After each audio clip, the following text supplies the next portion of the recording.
Hello, everybody, and welcome to the Faith and Works podcast series, which is brought to you by the Interfaith Leadership Council of Detroit, Michigan. My name is Saeed Khan, and it is my honor to be your host for this episode, which is entitled Weaponizing Words. We have with us a really incredible diversity of voices and perspectives to try to unpack a phenomenon which, although it certainly has been around for quite a while when it comes to words and the way that they are deployed, we're living through a particular moment in especially American history, but one can certainly go ahead and broaden it to what's going on in the world as well, as to how words are then being used to target, how words are being used to limit, how words are being used to then create injury.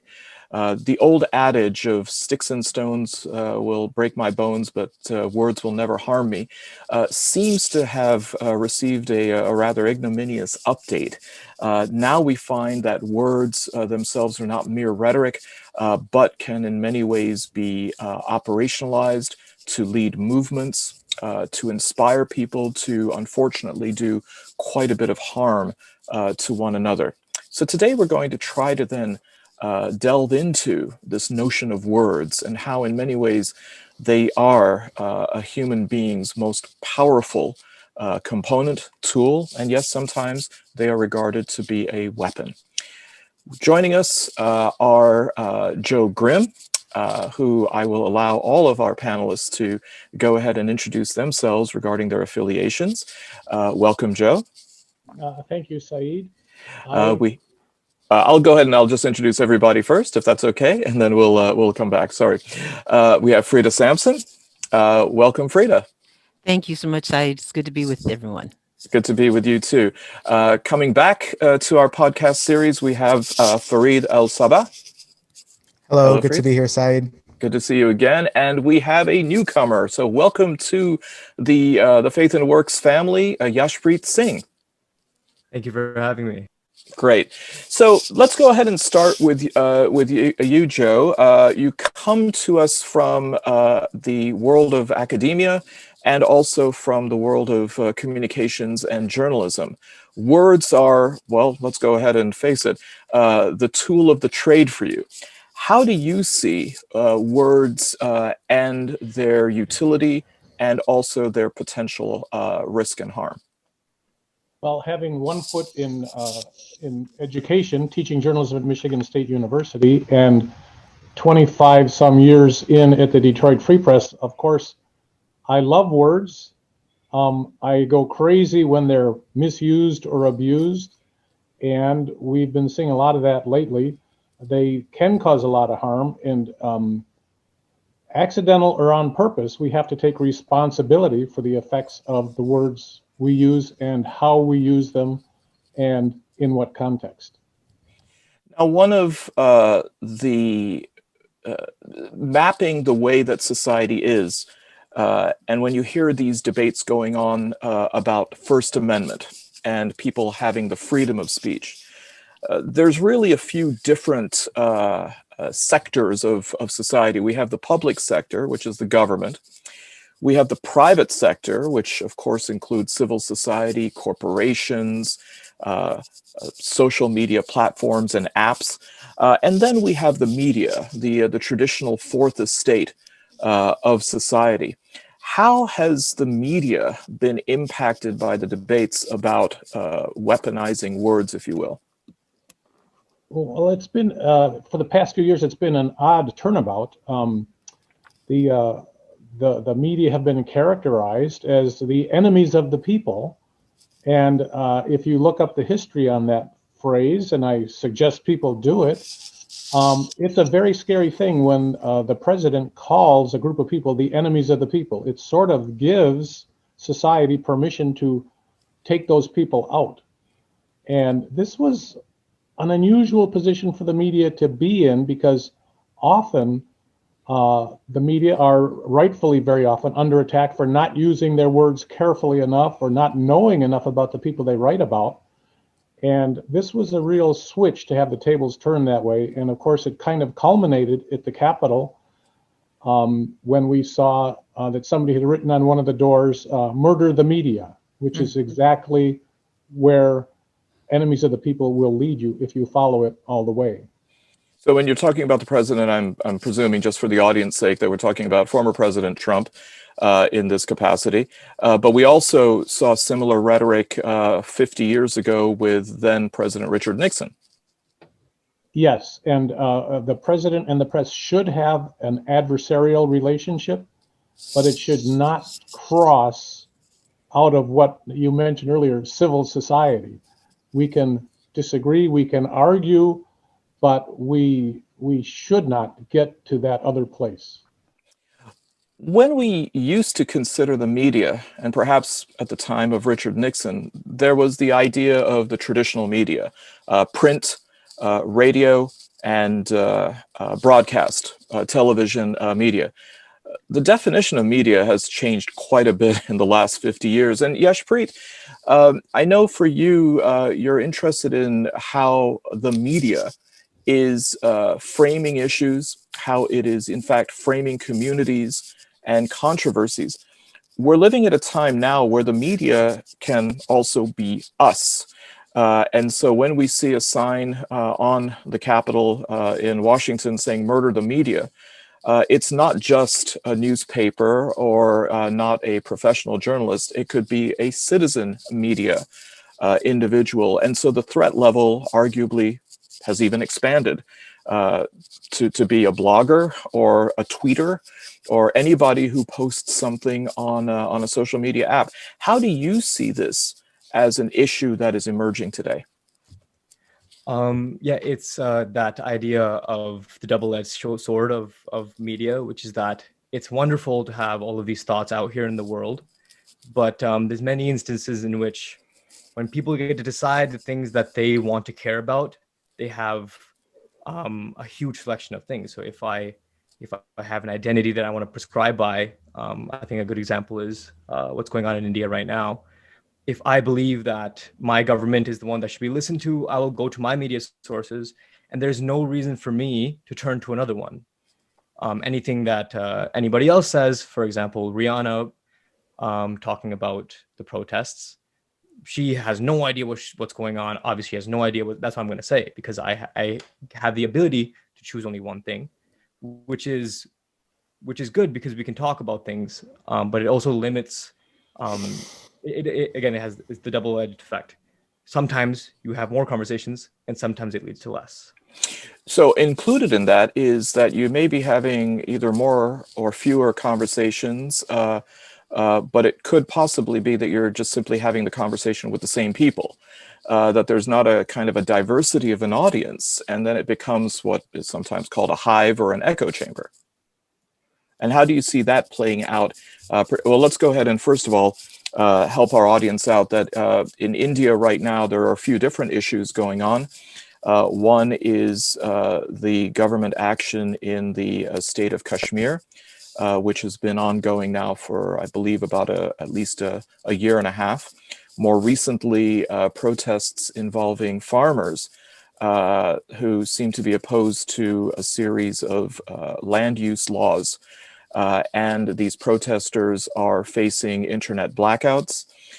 Social media has taken on a new dimension with people like the pop star Rihanna, the environmental activist Greta Thunberg, who have weighed in with statements, in some cases showing support for the farmers, in other cases just simply making an inquiry, why are we not talking about this, and facing an almost categorical backlash from not just the Indian government, but what it seems like all of Indian civil society.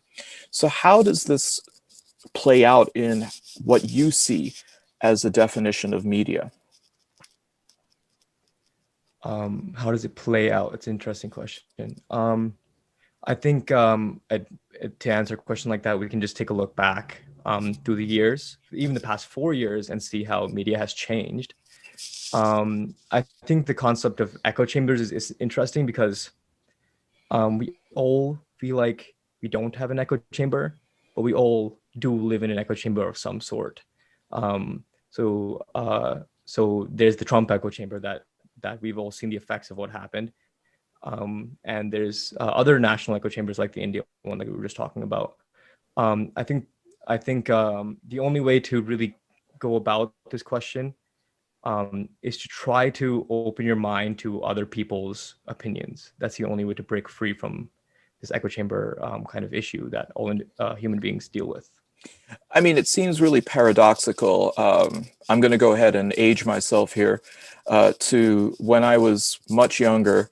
The choice of television stations was perhaps only 4 or 5.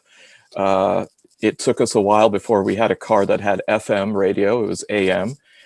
There were a few newspapers that were local that had some kind of national and international coverage. Today's a completely different ballgame. While we have more sources, it seems as though people are consulting fewer of them. How do you see that being a paradox? I mean, or is it just something that is a natural and an eventual development that if there's just simply too many things on the menu, I'm just going to stick with one thing that's tried and true? Can I jump in? Yeah.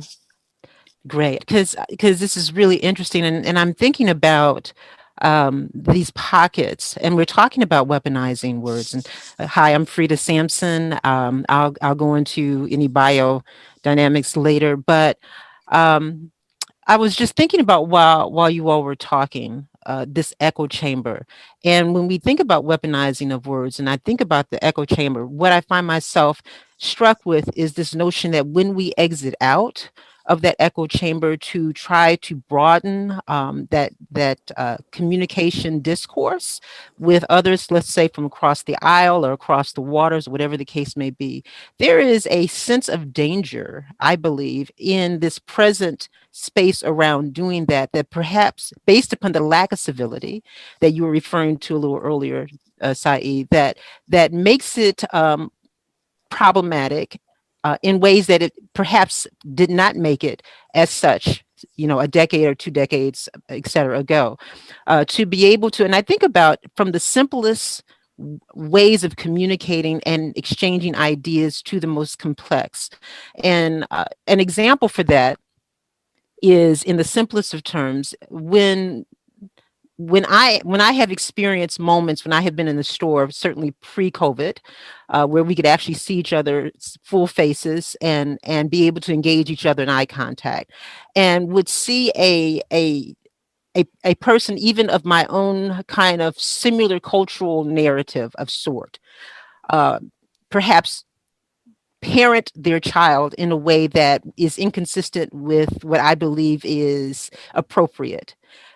In a day when I was a child, my mother's peers could say to that person, that husband or wife or mother or father, they could check in to make sure that everything was good. They could encounter to make sure that the mom was okay or the dad was okay and that nothing escalated.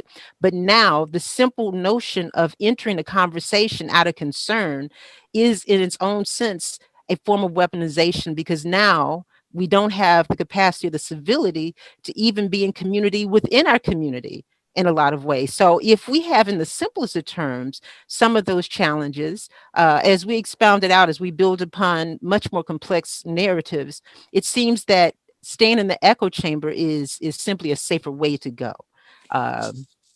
So is this safety zone that we have? Is this just simply the consequence of individualism, that we have basically brought ourselves down to such basic building blocks that we no longer have connectivity with enough people to say, I can't walk a mile in your shoes, but I can go ahead and give you your space? I mean, it seems as though the civility dividend is really lacking now. People get very, very sensitive if you, I mean, and the term is used so often, you get in their grill with a simple inquiry or saying, "Hey, are you? Is that the right thing to do?" Is that simply because of how we have now evolved or devolved as a society, that we have become prickly to to any kind of inquiry or critique. So as we're looking at this issue of weaponizing words, I'm not trying to make a moral equivalent between the intent of the person who might be deploying those words. But what about the recipient here? I think you're bringing up a really interesting point. So I do think, at least I feel, and you're a historian, Said, so you might be better able to respond to the question I have for you, which I do feel that there was a particular moment in our historical journey, relatively recently, where there was a cosmic shift of engagement. And the utilization of words are certainly part and parcel of that, as words change meaning based upon generation. So even from a generational analogy, words that meant one thing for baby boomers, that has a wholly different meaning for Gen Xers or millennials or Zers, how that has become its own interruption in terms of how effective we are able to use those words to communicate. And when those words are not used based upon the receiver's hearing, based upon the receiver's experience, it can create a form of weaponization when that may indeed was not the intent, right? But it certainly had the impact. And so, but I do feel like there was a moment in time in our historical pattern where that shift took place. So I'm curious, what do you think about that? Yeah, and I think I'm still trying to figure out exactly when that was. There was a turn where something happened. I think the easy explanation would be to say it was social media or it was the internet.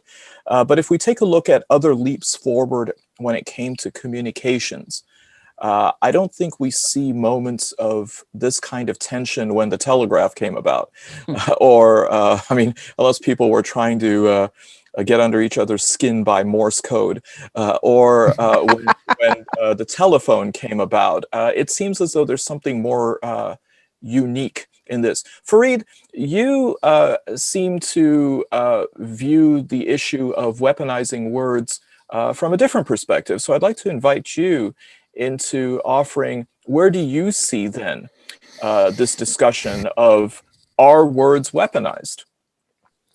Yes, I'll be happy to go into that. And before I do, I'd like to just respond to two things that have been said, because I think this is a really interesting discussion so far. Frida's example of being in a store and not really knowing how to approach, like, let's say another couple, how they're raising their kids. It's a very poignant one. And it leads me to like really reflect on the fact that like as humans, like we're very selective in like what kind of words we develop. And like what I mean by that is like, to use a different example that's probably just as poignant, if you were to walk into a store and like someone was sitting down and like just crying quietly to themselves, and it seems like they need support in that moment, I feel like a lot of us wouldn't really have like the verbal skills to be there for that person in that moment. At least like the average person wouldn't. I'm sure there are some people that would.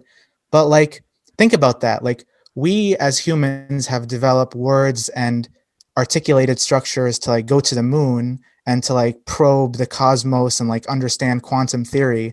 And yet like we don't really have a language where just everyone feels comfortable, like, you know, not necessarily doing psychotherapy on the person, but just like, hey, I see that you're, you know, in pain right now. I'm here. It's going to be all right, or something like that. So it's almost like we've hypertrophied some parts of our language and left some parts underdeveloped. Like we're like a bodybuilder that like skipped leg day or something. We have good development like in quantitative reasoning, but not so much like interpersonal. And then just the last thing was you said something about like, why is it that people like seem to have more of a hair trigger when it comes to like, if someone was to intrude on them and say like, are you sure that's a good way of, you know, thinking about the world? Are you sure you have your evidence? I think the reason why people are so sensitive is because these days, especially in political discourse, our self-identity is so much tied up in like the beliefs that we have. You know, it's not so much that like we just believe some way politically. It's like who I am as a person is caught up in that belief. And when you lead your life like that, when someone pushes back against your beliefs, it's like they're pushing back against you as a person. And I feel like that always elicits a really strong emotional response. And so then that brings me to the point that you said, which is like, what do I think about this idea even of weaponizing words? I think that what I'd like to do is just take a step back and say that, broadly speaking, the issue that we're discussing today is problematic speech. And I think that the idea of weaponizing words is one way of framing the issue of problematic speech. And I think the way that we frame it is in a harm paradigm, or what I call a harm paradigm. And that's a paradigm where we look at individual words and what kind of emotional reaction they elicit in the recipient.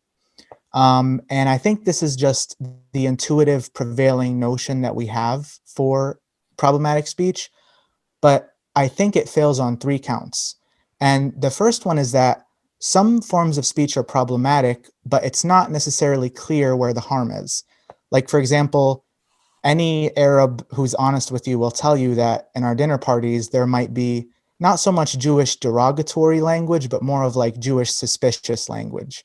Like, after the desserts, maybe the Arab men will come together and say, but what is with the overrepresentation of Jews in psychotherapy or in the stock market or, So, of course, you can try to make a tenuous link between such language and some kind of direct harm, but I don't think really that the harm paradigm gives you a way to like say explicitly like this is problematic speech. The second thing is that some form of speech is harmful, but it's also true. And to give you an example from real life, I work as a technician at an optometry clinic. And for one of the patients, it had written in their chart not to mention their height or weight. And I later learned that they had severe OCD, and something about that triggered like an obsessionality. So in that case, of course, the issue is to work on the person. They haven't been able to integrate something yet. It's not so much on the person who says the hurtful content. There's not much culpability there. And so really in that case, in a limited way, the phrase sticks and stones can break my bones, but words should never hurt me, it does actually apply in that case. And then the third reason why I think the harm paradigm is insufficient is because sometimes it just misses the point. And the example I'll give for this one is like the issue of like misgendering or dead naming in the transgender community. So like a lot of times I see the transgender community try to put forth the idea that like misgendering or dead naming like cause people to commit suicide at a higher rate or something. And it's almost like telling people that do that, like, hey, look, like you're really harming these people, like you're literally like killing them. But to be honest, like if I wanted to convince someone to honor someone's pronoun and like honor their new name, I wouldn't want it to be by threat of like, look, you're killing these people. I would want them to like come to a genuine understanding of like gender identity is a real part of their self-identity, and it really helps them to affirm this, and like you should like give credence and validate their experience. So those are the 3 counts that I think the harm paradigm, what I've chosen to call it, kind of can't account for. And for that reason, I think we should use something called the othering paradigm, which very briefly put is just looking at problematic speech as any speech which contributes to the othering of a group, to their position as a marginalized group in our society. And I have some more to say about that, but I think maybe this is a good place to just unpack that. All right, thank you. I mean, on the issue of othering, though, I mean, everything is othered. Anything that is outside one's own level of sameness or similarity, by definition, is going to be othered. The whole notion of us and them. But where that then becomes a contestable issue is perhaps because of power, because of authority, because of resources, and also perhaps out of an intent to commit harm. And in your, I was intrigued by your distinction between problematic speech and weaponizing words. And of course, legal terminology is quite different. I mean, we have fighting words, we have obscenity, we have political speech, we have commercial speech, we have opinion speech. A good course in constitutional law or advanced First Amendment law provides all of that. So I won't go into that plumbing of difference.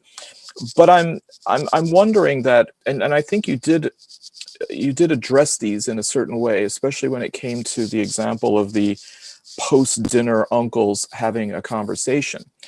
It seems as though what takes something outside just problematic speech, of which weaponized words are a subgroup, to make weaponized words as problematic and as dire as they are, is that there's a specified audience, there's an intentionality to specify and target that audience, and then there's an intentionality to use certain words, and then an intentionality that knowing the deployment of those words is going to harm and having the intent to harm. So that seems to be really what we're talking about when it comes to weaponizing words, isn't it, Fareed? Yeah, so like what I would say to that is we can say that problematic speech is harmful, and we can say that othering leads to the harm of a people. But what I'm trying to get us to do is not even think at the level of individual words, but to think more at the level of what position is this group occupying in your network of meaning in your own personal world. So like the French structuralist linguistics had this idea that like the meaning of a word can't be ascertained based on its direct referent. Like tree is like this embodiment of a tree, dog is a dog. Its meaning arises based on its relation to other words in a network of signification. So like if I was to say, she went to Oxford, the intonation and basically the words around it in that conversation, the context, Oxford means smart institution. I could also say, she went to Oxford. And the intonation, again, suggests that the context would imply Oxford is like, oh, a pretentious institution. Look what she knows. So that's really what I'm trying to get at, is this idea that like when it comes to problematic speech, yes, some of it can be incidentally harmful, but to analyze it, we can't just be on the level of the individual word. We have to look at like structurally, what position is this group occupying? And I think I'd like to introduce something that I'd love everyone's opinion on, because I think it's so fascinating. This linguist named Klemperer lived through the Third Reich, and he was a Jew. And he analyzed the Third Reich based on the language that was being deployed by the Nazis. And so to give you a very quick example, he noticed that the word fanatical in German used to have negative connotations of kind of like a mindless, violent brute. But when the Nazis started to use it, they gave it this kind of like heroic, iron will kind of connotation. And so a word that had once been derogatory became elevated almost to the sublime. And he talks about how a similar thing happened with Jews, where Said, you may be familiar with this prevailing conspiracy in Germany prior to the onset of the Nazis, was that like the Jews were responsible for the loss of the German army in World War I. And there was this idea that Jews are part of this global bourgeoisie. So again, Klemperer teaches us that, and Said, I'm really giving credence to your point, because what can be more harmful than the Holocaust, right? But it started, to my mind, not so much with certain derogatory words that elicited a negative response among the Jews. It started with a certain like structural position in the popular culture, its network of signification, where Jew came to be this, mysterious other, this kind of threatening other. And then that's where the harm was justified from. And I think Klemperer's analysis gives us like good example to hopefully structure our discussion. Right, and of course the history of anti-Semitism in Europe predates by quite a bit, going back to blood libels and the aspersion of the Jewish people having caused deicide within the Christian narrative. So, Frida, you talked about echo chambers, and building on Fareed's point, I mean, one of the things that I would suggest is when we're getting into a Jacques Derrida discussion of signifier and signified of words, in many ways, social media has flattened that. If I'm reading a text or if I'm reading a tweet and it says, oh, that person went to Oxford, with the exception, of course, of somebody putting it in all caps or in with stars around it, saying somebody went to Oxford versus saying somebody went to Oxford, we really don't have that conveying the kind of emotional impact that's behind it. So words then, and the way that they're specifically used, one word over another seems to then have that same effect. What about this whole notion of code switching? The fact that a word within one context, all of a sudden being outside that context, becomes a weapon. So it's interesting that you brought up around the social media and how words have flattened, and I appreciate that term. And I think that's why the evolution of emojis has become so palpable, because we have had to figure out a way to emotionalize what has become so flat. And in the same way, it has also created a window, if you will, into kind of cultural language that has been dedicated to certain pockets of communities, to a broader frame, a broader scope, because of how social media has connected us in a different way than perhaps the media of 10 or 20 years ago. I think when I think about, to your point, the question of code switching, for me, it's layered with a lot of complex opportunities to discover, right? So, I read somewhere this idea that words are not arbitrary things. They all enter our lives culturally preloaded, right? And so when we talk about when I'm talking about code switching, I'm particularly thinking about it from the context of my own cultural lens, and kind of the protection that I have around what that means, and how it is unpacked. In grad school, I had a professor who referred to African Americans, to Black folk, and our ability to participate in code switching as a form of schizophrenia, right? To be able to articulate a thought and a meaning and a message using one language, if you will, real time, and being able to switch that conversation when the dynamics in the exchange occurred. And so I started really thinking about, well, what does that mean? It's certainly true. It's applicable to my life. I'm typically pretty good at code switching. And the irony is I don't even realize that I'm doing it most of the time, right? But to the extent that I am, why is it that I'm doing it? Which is one of my favorite questions, that exploration of why. And it is when I go into code switching, I'm having a particular conversation in a particular cultural way, but I'm not comfortable having that conversation in that way with all audiences, in part because I'm protecting that space, that very intimate and important space on one hand, but I'm also protecting that space because I don't want it to be enculturated in such a way where now others think it's okay for them to use that same phraseology or terminology, and operate in a space of comfortability, right? That, or to use it against me or mine in a way that could be harmful, to weaponize my own cultural narrative based upon how I'm able to code switch, to now use that as a way to suggest that I am deficient in some way, or that I'm too far on either side of that othering in some way, and now should not have the experiences and exchanges that are meaningful. So to simply,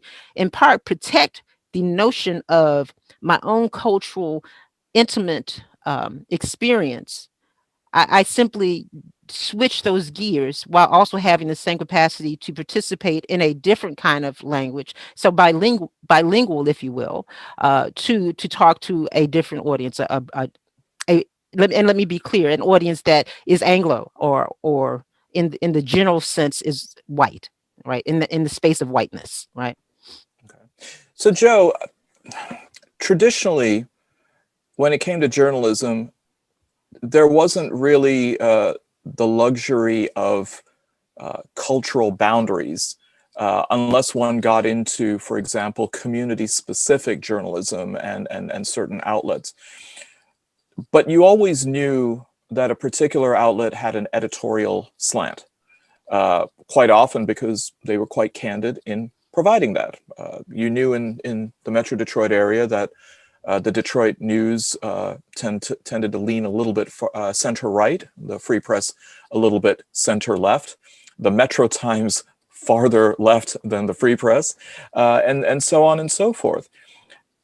At what point did this become toxic to the idea that people will not even entertain what one outlet says, and that becomes an enemy of the people?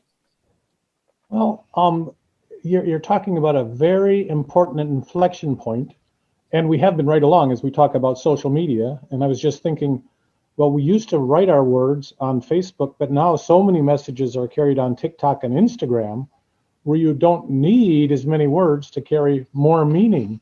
But what happened with commercial mainstream media was they began to figure out, and it began first with the conservative media, they began to figure out that you could make enough money if you just catered to part of the population and you didn't pretend to be mass anymore.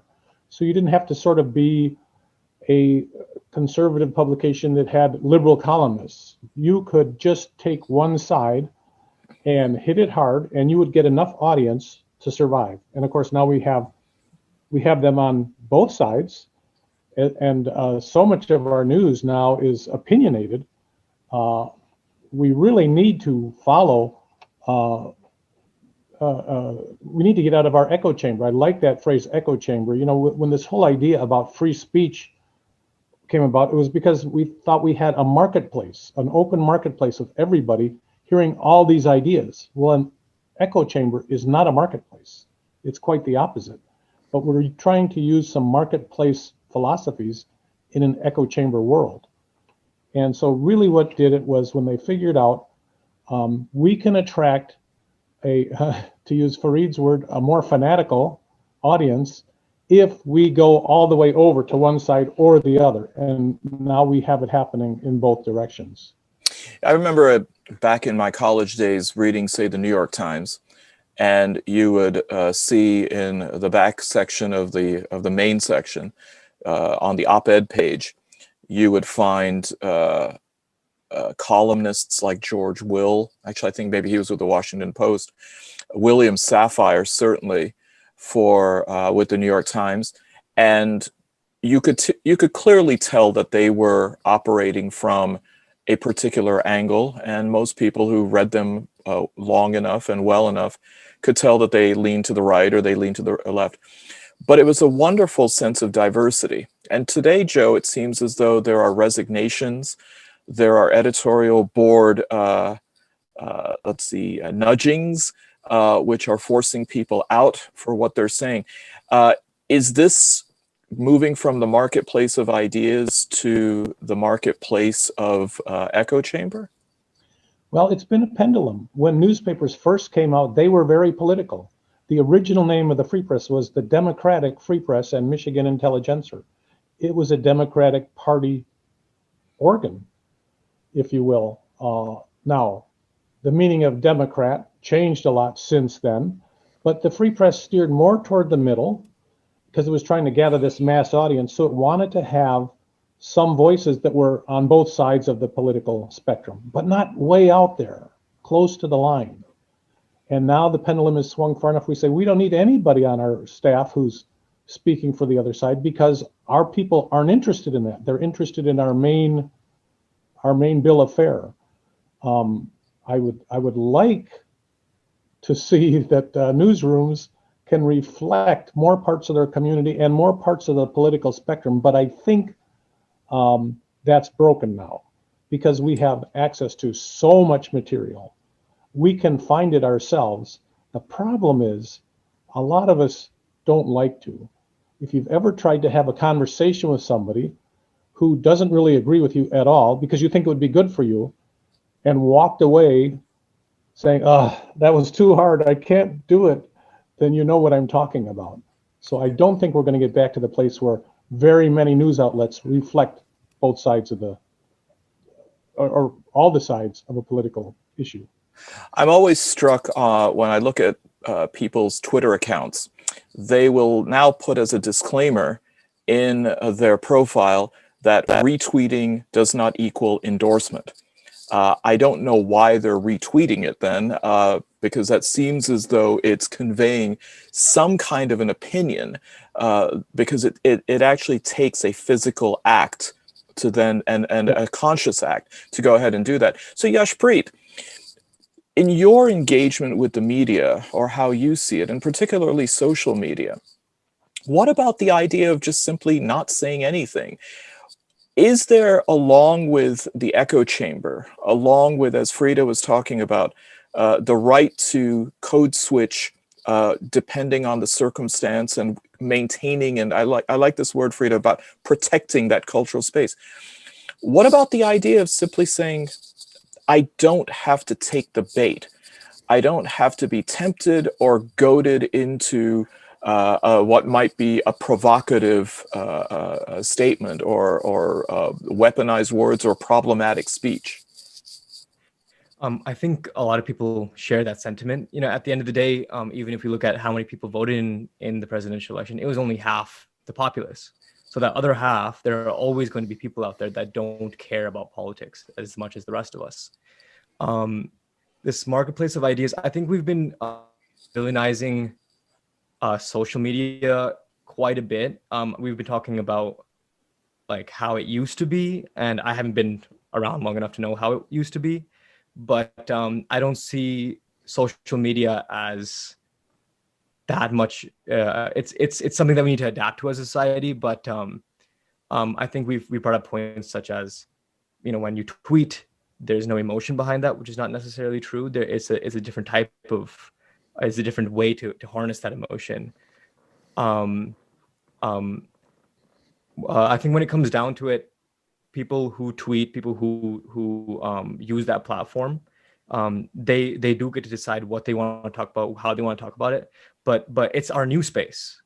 Our old space might have been communities, might have been centers, but those were people would argue that those weren't, you know, academically enlightened, or those were the echo chambers. Now we have different echo chambers that are bigger, right? So I didn't quite see the argument that that social media is making us more isolated. I guess in a way it is, and in a way it isn't.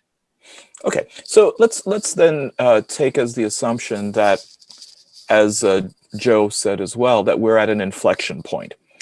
And apologies for waxing nostalgic about how the way things were. It's all we have. But looking forward then, and let's operate off a few assumptions then. Social media is here. It's here to stay. The switch to the marketplace or the commodification of media in its current way compared to what it was. If these are the new architectures, and if it seems this is the way that the vernacular is going to be, maybe it's going to be characterized as weaponized words. Maybe it's going to be characterized as problematic speech. Maybe it's not going to be seen in a while as a problem at all. I mean, I'll give you an analogous situation. And again, pardon me for going back to Nick at Night or the past of television. The discourse or the words that are used today on television wouldn't, forget about being bleeped out, which many of these words aren't being bleeped out now.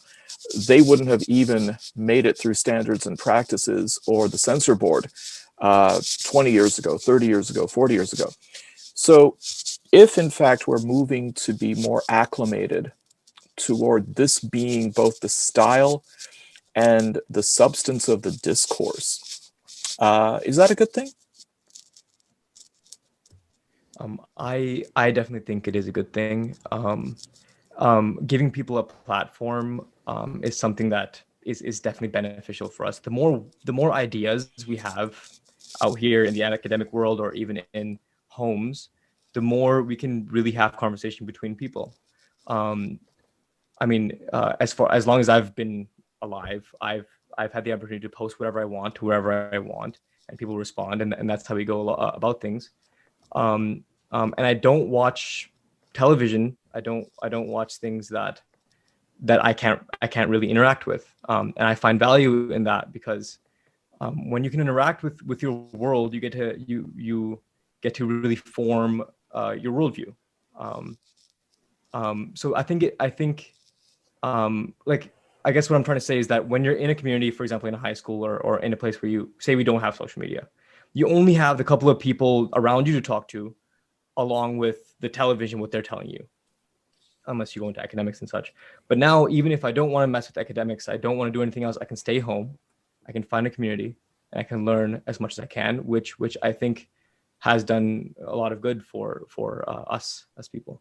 Okay. Fareed, irrespective of the form of the media, I mean, whether it's old school, new school, or whatever comes after this, embedded though, and one constant of the human condition is the ethics of discourse, or the etiquette of the discourse.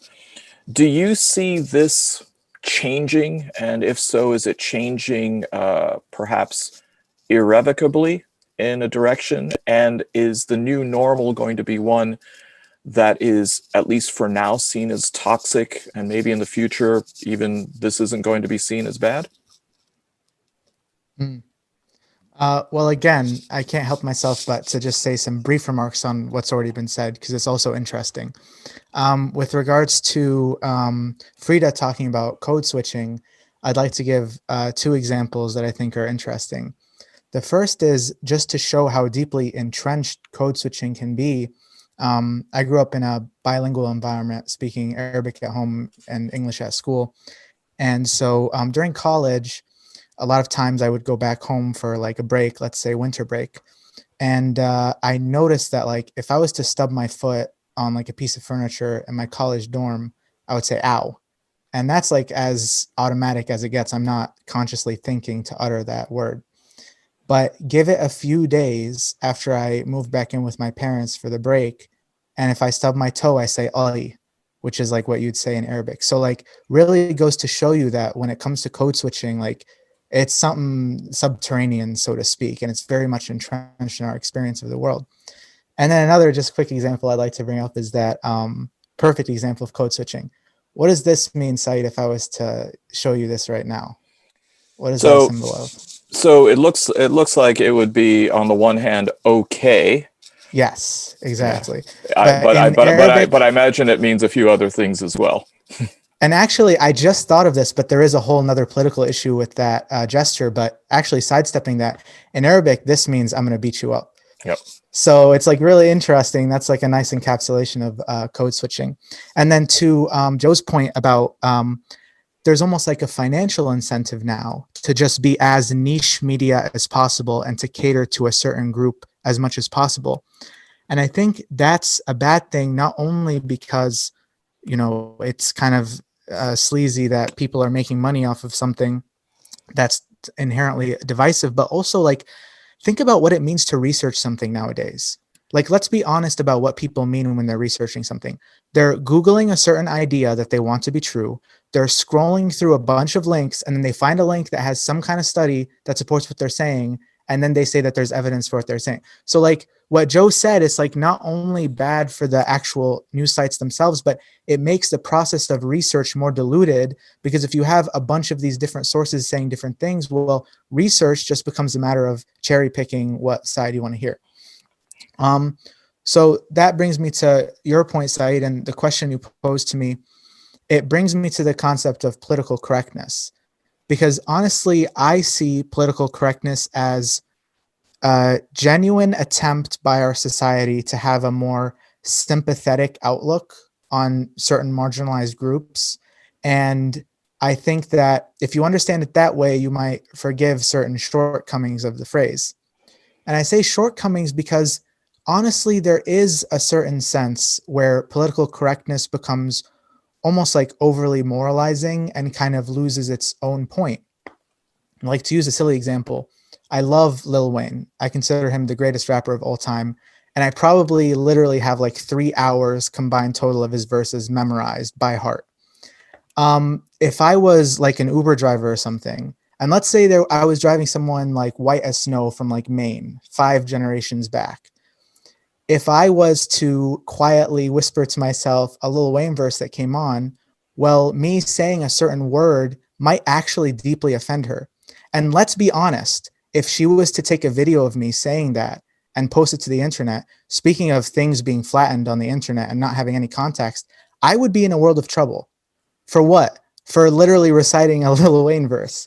And I know that they would probably give me some very flowery academic reason. No, this is why it's actually bad to say it. You think it's just rapping. That's not very woke of you. But my point is that this, I think, is emblematic of the negative side of political correctness, where it's almost like just to moralize and kind of like take a certain position. The genuine, I think, taproot of political correctness is, let's try to make our language as inclusive as possible. And this brings me very briefly to what I consider to be, honestly, the prototypical formula for othering kind of speech. And that is, what would you know? You're just an X. And so to bring it to the media, because the media has come up a lot in this discussion, which I'm very intrigued by. If you have someone subscribing to InfoWars or something, what's the first thing they're going to say if they read something problematic in their mind about Trump, something that threatens their ideas of Trump? They're going to say, well, what do they know? They're just the New York Times. And of course, in their mind, New York Times brings up all kinds of connotations, not trustworthy, not factual, not accurate, and so on and so on. And then to use an even more brutal example, not relating to the media now, I've often pondered how it is that like a culture as advanced culturally as Germany could commit an act like the Holocaust. And I think to myself, like, the prison guards at the concentration camps, these are people who studied Goethe. These are people who inherited the ideas of Hegel. And they were leading little children to their deaths in gas chambers. And I think to myself, like, what is the headspace that you have to occupy to do something so vile? And again, I think the formula applies, which is, if I can make this kind of poignant kind of example, if that prison guard was walking a child over and the child looked up to him and said, but why? But I'm suffering. But can't you see this is a horrible thing? I think the prison guard's culture would have had this idea ready in his mind. And it was, as you said, Said, it was culminating in all of the kind of othering that was happening to the Jews. For that prison guard to think in his mind instinctively, what would you know? You're just a Jew. And so that to me is the crux of problematic speech, is like, it others someone by saying your experience is invalid. I don't have to think about your experience. I can stay in this echo chamber and this can be my universe, because there is nothing worth understanding about how you're going through life. And I think that is the crux of othering and problematic speech. Okay. Just one point of clarification. I don't know about you, but when I stub my toe, there's one universal language or word that I use that works in every language, but that I won't repeat here. And it doesn't begin with an O. Frida, let's say that we'll take the hypothetical that Farid offered about the young lady from Maine, not Our Lady of Spain, and having a conversation with her, and somehow the other, even let's say benignly, something flies out of someone's mouth, and it is unexpected. It is perhaps not fully contextual and quite shocking. How many bites of an apple does somebody get? Or to put it in golf terms, do we give somebody a mulligan for using a word that may be determined not to be weaponized? Or is speech now treated exactly the same, that it comes out, it has the same effect, the recipient gets to make that call, and there have to be repercussions, whether it is, if it is proven from the government, then certain action there. If it's in the private sector, then repercussions, people losing a job, people getting kicked off a platform. How do we manage then somebody making a statement?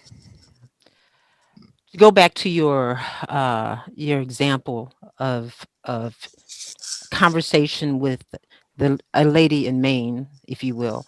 I think whether it is a lady in Maine or a brother from Compton, I think it is a matter of what that word is. Because in some cases, you may get a mulligan, right?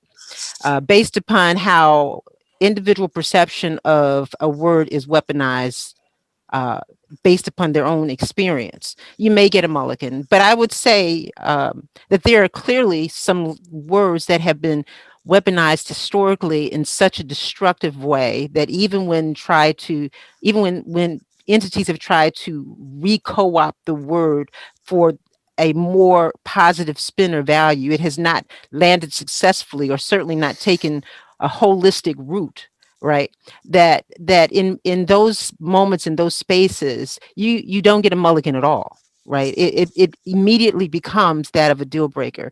But I do think that there are scopes of words that there is some fluidity in terms of one, two, or three mulligans, based also contingent upon intention, contingent upon if there is authentic discourse occurring where a word or language was used to um, punctuate a point and simply misappropriate it for that moment, then I think there's opportunity for grace.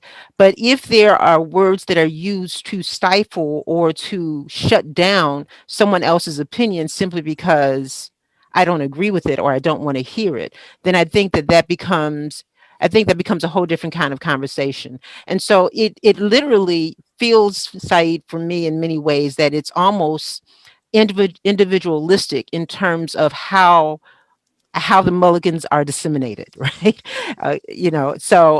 And then you add on top of that this current space that we find ourselves in around living, having to engage each other in a virtual way. So in this moment, to not have the benefit of being in the same space as that individual to read their total communication effectively, to be able to really read their body language, to have some sense of the environment, to understand what their energy is. We don't have that to the degree that we need that as human beings communicating when we're in this virtual space. And so that gives even less grace to the opportunity of dissemination of mulligans, if you will, using your analogy. I do like the sport of golf. I have played it occasionally. I even have clubs, so at least I knew what a mulligan was. Excellent. All right.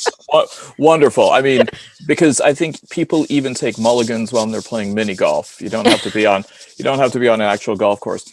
Joe, how do you see at this inflection point, and assuming as we are that we've entered a new normal when it comes to discourse, not so much whether it is on social media or even traditional forms of media, but that we're living at a moment where the culture of discourse has become, as you said, monetized, commodified.